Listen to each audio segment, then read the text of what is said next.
Army chief general Asif Munir نے کہا ہے کہ ریاست کے علاوہ کسی بھی ادارے یا گروہ کی جانب سے طاقت کا استعمال ناقابل قبول ہے۔ ریاست کے علاوہ کسی بھی گروہ کی مسلح کارروائی قبول نہیں کریں گے۔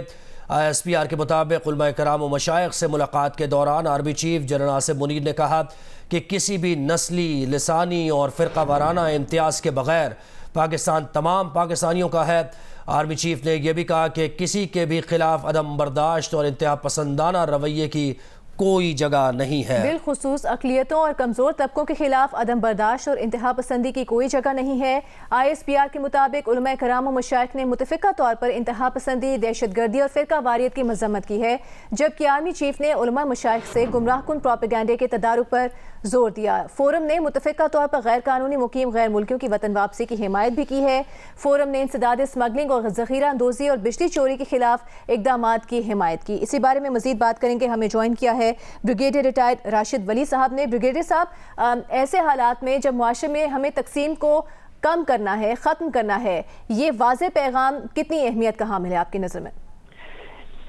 دیکھیں، یہ اس طرح کے جو فورمز ہوتے ہیں وہ بہت ضروری ہوتے ہیں، کیونکہ ہمیں جو اس وقت معاشرے میں جو نفاق ہے، جو ڈائیورجنٹ وائسز ہیں اور وہ ایسی سپیسز ہیں جن میں جو دہشت گرد کے ایلیمنٹس ہیں،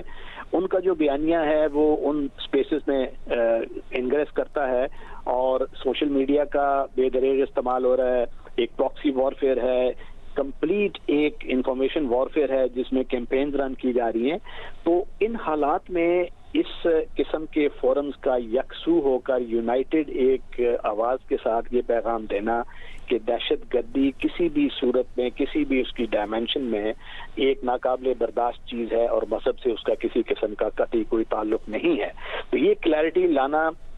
متفرق علماء میں جو مکتبہ فکر سے تعلق رکھتے ہیں، مختلف سیکٹ سے ہیں، مگر جو ایک جگہ بیٹھ کے ایک کمپلیٹ پیغام ایک یکسوئی کے ساتھ دیتے ہیں دہشت گردی کے خلاف، انتہا پسندی کے خلاف، تو وہ اس کی ایک جو عوام میں بھی پذیر آئی ہوتی ہے، جو کنفیوژن وہ سو کرنے کی کوشش کر رہے ہیں وہ ایلیمنٹس جو کہ دہشت گرد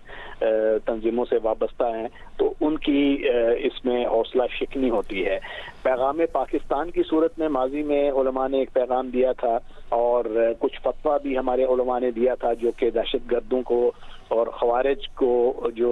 ایک کلیئر میسج تھا۔ اب یہی چیز اگر ہم دیکھیں کہ دہشت گردی میں کے خلاف جنگ میں کس قدر ممد و معاون ثابت ہوتی ہے، ہمیں افغانستان کو دیکھنا چاہیے۔ وہاں پہ ملا عبد اللہ خنزادہ نے ایک امر دیا، یعنی کہ وہ حکم دیا، وہ حالانکہ اس کو فتوی کا درجہ حاصل نہیں ہے، فتویٰ اس سے ایک سٹیپ اوپر ہوتا ہے، تو اس کا بھی کافی امپیکٹ ہوا کہ وہ دہشت گرد عناصر TTP کے جو افغان سرزمین استعمال کرتے ہیں، اگر وہ آ کے پاکستان میں کسی کی حملہ کریں گے اور جان لیں گے تو وہ اسلام کے دائرے سے خارج ہوں گے۔ یہ ایک قسم کا ان کا ایک امر تھا جو اس کا امپیکٹ ہوا۔ اگر اب وہی چیز اگر وہ امیجن کریں، اگر وہ فتوی کی صورت میں ہو جائے تو وہ اس کو مذہب کا جو استعمال کر رہے ہیں اس کے لیے کس قدر یہ حوصلہ شکن بات ہوگی۔ اور آج کل کے حالات میں جب بہت سے لوگ یہ ڈس انفارمیشن پھیلا رہے ہیں کہ جی ہمارے انلیگل تارکین جو یہاں مقیم تھے ان کو نکالنا غلط ہے، افغانستان کے ساتھ ٹرانزٹ ٹریڈ کا ابہام پھیلایا جا رہا ہے، تو اس پہ بھی آرمی چیف نے بڑا کلیئرٹی سے یہ چیز ان کو بتایا ہے، اور فرسٹ ہینڈ سننا فرام دا سورس، تو وہ ایک اس کا امپیکٹ کچھ اور ہوتا ہے۔ اب آپ کے سامنے سارے فیکٹس کے کسی بھی جو رجسٹرڈ افغان کو یہاں سے نہیں چھیڑا جا رہا، بلکہ یہ وہ لوگ ہیں جو کہ غیر قانونی طور پہ مقیم ہیں، کسی ڈیٹا بیس میں نہیں ہے، اور ان کو کوئی بھی دہشت گرد تنظیم، کوئی بھی جرائم پیشہ تنظیم اپنے مقاصد کے لیے استعمال کر سکتی ہے۔ تو یہ اس گمراہ کن پروپیگنڈے کے تدارک کے لیے بھی ایسی انٹریکشنز بہت ضروری ہوتی ہیں، اور ہمیں یہ بھی دیکھنا ہے کہ ایک ٹرانزٹ ٹریڈ والا جو تھا اور انٹری ریجیم جو سنگل انٹری ریجیم ہوا دنیا بھر میں پاسپورٹ اور ویزا کے ذریعے آمد و رفت ہوتی ہے، تو یہ کیسا ایک قانون تھا کہ جس کے تحت وہ ملٹیپل ویزا رجیم سے 76 سال سے آ جا رہے تھے، اور اس کا شاخسانہ یہ تھا کہ ہمارا ایک انلیگل اسپیکٹرم پیدا ہو گیا جس کی جڑیں دہشت گردی جرم کے ساتھ اس قدر جڑ گئی کہ پھر اب وہ حالات ایسے آ گئے ہیں کہ ملٹی ڈائمینشنل چومکھی جنگ لڑنی پڑ رہی ہے پوری قوم کو، اور اس کا خمیازہ ادا کرنا پڑ رہا ہے۔ تو ان ساری چیزوں کے تدارک کے لیے جو سٹیپس گورنمنٹ نے لیے ان کو مذہبی سینکشن بھی واضح طور پر یہ جو سٹیپس لیے گئے۔ ہمارے ساتھی رہیے بریگیڈیئر صاحب، اس وقت معروف عالم دین ساجد میر صاحب نے ہمیں جوائن کیا ہے۔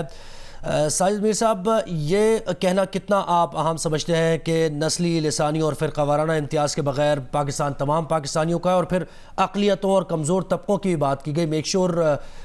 کیا گیا کہ ان کا تحفظ یقینی بنایا جائے گا، پرائرٹی بیسس پر ہے؟ بہت شکریہ جی. آج کی میٹنگ جو آرمی چیف نے بلائی تھی، اس میں تمام مسالک اور تمام دینی جماعتوں سے تعلق رکھنے والے چیدہ علماء کثیر تعداد میں جمع تھے، اور اس میں بات ہوئی سوشل میڈیا کی، اس کو کنٹرول کرنے کی، اس پر جو غلط پروپیگنڈا کیا جاتا ہے یا دین کے حوالے سے جو بے بنیاد باتیں کی جاتی ہیں ان کے تدارک کی بات ہوئی، فرقہ وارانہ اتحاد کی انہوں نے بات کی، اور لیکن زیادہ فوکس جو ہے نا وہ دو موضوعات پر تھا. ایک سب سے زیادہ تو افغانستان کے ساتھ اس وقت جو صورتحال افغانیوں کے ساتھ چل رہی ہے، اور جس طرح پاکستان مجبور ہو کے انہیں یہ کہنے پر حکومت پاکستان مجبور ہوئی ہے انہیں کہنے پر کہ وہ غیر قانونی طور پر مقیم افغان جو ہے وہ ملک چھوڑ دیں اور اپنے ملک چلے جائیں. اس صورتحال پہ بات ہوئی، اس کی وجہ اس کی وجوہات انہوں نے ایکسپلین کی. اور دوسرا غزہ اور فلسطین میں امت مسلمہ کو بحیثیت مجبوری جو مسئلہ درپیش ہے اس سلسلے میں اپنے موقف کو، پاکستان کے موقف کو اور آرمی کے موقف کو انہوں نے واضح کیا. افغانستان کے حوالے سے انہوں نے یہ وضاحت کی اور بڑی ضروری وضاحت تھی وہ، اور بڑی اہم بات انہوں نے کی کہ جیسے ابھی آپ کہہ بھی رہے تھے کہ تمام افغانیوں کو نہ نکالنے کا فیصلہ کیا گیا ہے اور نہ نکالا جا رہا ہے. انہوں نے بتایا کہ 14 لاکھ کے قریب ایسے لوگ ہیں جو ویلڈ ڈاکومنٹس رکھتے ہیں، ان کو ہم نے نہیں چھیڑا. اس کے علاوہ 6-7 لاکھ یا اس سے زیادہ ایسے افغانی ہیں جو ایک قسم کے ٹرانزٹ کے طور پہ پاکستان میں مقیم ہے. طالبان کی حکومت آنے کے بعد انہیں افغانستان چھوڑنا پڑا، اور وہ انہیں امریکہ، برطانیہ اور یورپی ملکوں کا پروگرام اپنے ہاں بسانے کا ہے، لیکن عارضی طور پہ وہ پاکستان میں فی الحال مقیم ہے، انہیں نہیں چھیڑا جا رہا. انہوں نے کہا تقریباً 1.5 لاکھ، صرف 1.5 لاکھ کے قریب ایسے افغانی ہیں جو کہ بغیر ویلڈ ڈاکومنٹس کے پاکستان میں مقیم ہیں، اور وہی لوگ ہیں جو انہی میں سے ایسے لوگ ہیں جو کہ دہشت گردی کی وارداتوں میں ملوث رہے ہیں. اور انہوں نے مثالیں دے کر بتایا کہ فلاں جگہ پہ اگر میاں والی میں یا فلاں جگہ پہ اگر 6 آدمیوں نے دہشت گردی کی کوئی بڑی واردات کی تو اس میں کم از کم 4 یا 5 افغانی تھے. فلاں جگہ پہ اگر 7 آدمیوں نے کی تو اس میں 5 یا 6 افغانی تھے، زیادہ تر وہی ملوث رہے ہیں. اس لیے یہ فیصلہ کیا گیا کہ ان کو پاکستان سے جانے کے لیے کہا جائے. اور انہوں نے یہ اس بات کی بھی وضاحت کی کہ اس سلسلے میں ہم نہ کسی کو ناجائز تنگ کر رہے ہیں اور نہ کسی کو پر زیادتی کر رہے ہیں، بلکہ خوش اسلوبی سے کوشش کر رہے ہیں کہ وہ ملک چھوڑ دیں اور اپنے ملک میں چلے جائیں. یہ اس کا بنیادی مقصد میٹنگ کا انہوں نے یہ بتایا کہ جو بات یہاں ہو رہی ہے، میں چاہتا ہوں کہ علماء کرام کے توسط سے، ممبر و محراب کے توسط سے اسے ملک بھر میں پھیلایا جائے، لوگوں کی ذہن سازی کی جائے، ان کو بتایا جائے کہ یہ افغانستان کے بارے میں یا افغانیوں کے بارے میں جو پالیسی موجودہ اختیار کی گئی ہے اس کی وجوہات کیا ہے اور اس کی کیوں اتنی ضرورت تھی. تو علماء اس تقریر کے بعد جو اپنے تاثرات بیان کیے ان میں تقریباً اس بات پہ تقریباً نہیں بالکل ہی کہنا چاہیے کہ اتفاق کیا اس سے کہ ہم انشاءاللہ آپ کی خواہش کے مطابق اور ملک کے مفاد میں اس بات کو عام کریں گے اور ممبر و محراب میں اپنے آواز کو استعمال کرتے ہوئے پبلک تک پہنچائیں گے. ٹھیک ہے. علامہ ساجد میر صاحب اور بریگیڈیئر ریٹائرڈ راشد ولی صاحب ہمارے ساتھ موجود ہیں. ہم اس وقت جوائن کیا ہے دفاعی تجزیہ کار سید محمد علی صاحب نے. محمد علی صاحب، یہی بات اس کو آگے لے کر بڑھیں کہ ایک فورم کی طرف سے متفقہ طور پر یہ میسج آیا ہے کہ غیر قانونی مقیم غیر ملکیوں کی وطن واپسی کی حمایت کی جاتی ہے، اور اس حوالے سے جو بھی کوئی پروپیگنڈا کیا جا رہا ہے اس کو ختم کیا جائے گا، اس کے تدارک کے لیے کردار ادا کیا جائے گا، ذہن سازی کی جائے گی عوام کی. یہ کتنا اہم ہے؟ بہت شکریہ جی. دیکھیں، یہ جو غیر ملکی غیر قانونی طور پر پاکستان میں مقیم ہیں، ان کی ملک میں واپسی کے حوالے سے جو علماء و مشائخ نے ریاست کے ساتھ سپورٹ کا اور یکجہتی کا اظہار کیا، یہ اہم ہے. لیکن اس کے علاوہ میں مختصراً آپ کو 4 پہلو ایسے بتانا چاہتا ہوں جو اس سے کہیں زیادہ اہمیت کے حامل ہیں. سب سے بڑی بات یہ ہے کہ دیکھیں، جب تمام مکاتب فکر کے جید علماء آرمی چیف سے ملتے ہیں اور ریاست کے اوپر اپنے اعتماد اور سپورٹ کا اظہار کرتے ہیں تو یہ ایک بہت بڑا میسج ہے ہماری قوم کے لیے, دیگر ممالک کے لیے اور ہمارے دشمنوں کے لیے کہ دراصل پاکستان کے تمام مکاتب فکر کے علماء پاکستان کی ریاست, پاکستان کی فوج کے اوپر اعتماد کا اظہار کرتے ہیں. یہ سب سے بڑا میسج ہے. دوسرا میسج اس میں یہ ہے کہ جو دہشت گرد جو استعمال کرنے کی اسلام کو کوشش کرتے ہیں غلط فہمیاں اور نفرت پیدا کرنے کی, وہ ان کی بھی جو ریجیکشن ہے, ان کی بھی جو مذمت ہے, وہ ایک بہت بڑا میسج ہے ہماری کاؤنٹر ٹیررزم اسٹریٹجی کے لیے کہ اگر نظریاتی طور پہ تمام مکاتب فکر کے علماء دہشت گردی کی سوچ کی مذمت اور ریجیکٹ کرتے ہیں تو اس کا مطلب ہے کہ پاکستان کے اندر موجود تمام مکاتب فکر جو ہیں وہ ریاست, پاکستان کی فوج اور انٹیلیجنس ایجنسیز کے ساتھ کھڑے ہیں, اور دہشت گردی کی جو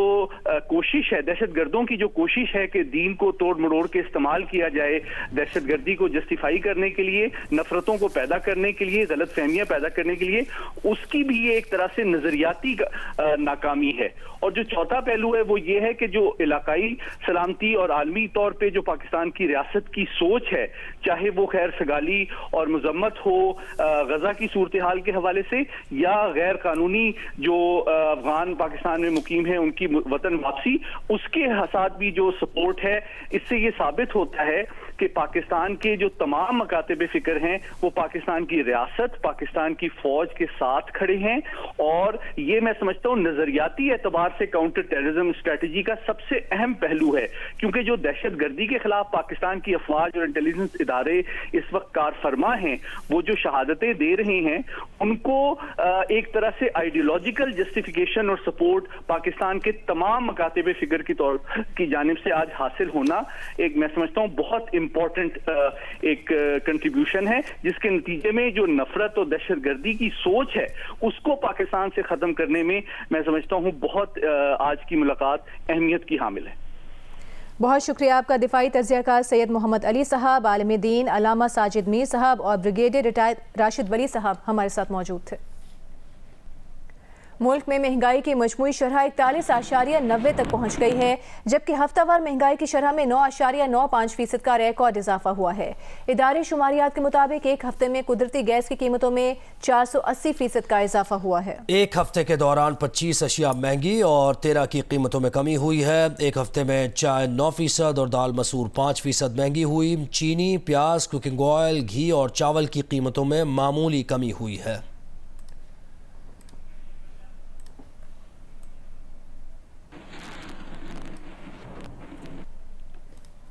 نگراں وزیر اعلیٰ پنجاب محسن نقوی نے آج صبح بیدیاں انڈر پاس کی سائیڈ روڈز پر جاری تعمیراتی سرگرمیوں کا جائزہ لیا. محسن نقوی نے بیدیاں انڈر پاس کے سائیڈ روڈز کو 10 دن میں مکمل کرنے کا حکم دیا اور سائیڈ روڈز کی گرین بیلٹس پر شجرکاری اور لینڈسکیپنگ کی ہدایت کی. وزیر اعلیٰ نے کہا کہ بیدیاں انڈر پاس کی مدت تکمیل 6 ماہ تھی, جسے صرف 70 روز میں مکمل کیا گیا ہے. بیدیاں روڈ انڈر پاس سے یومیہ 1,20,000 گاڑیوں کو آمد و رفت میں سہولت مل رہی ہے.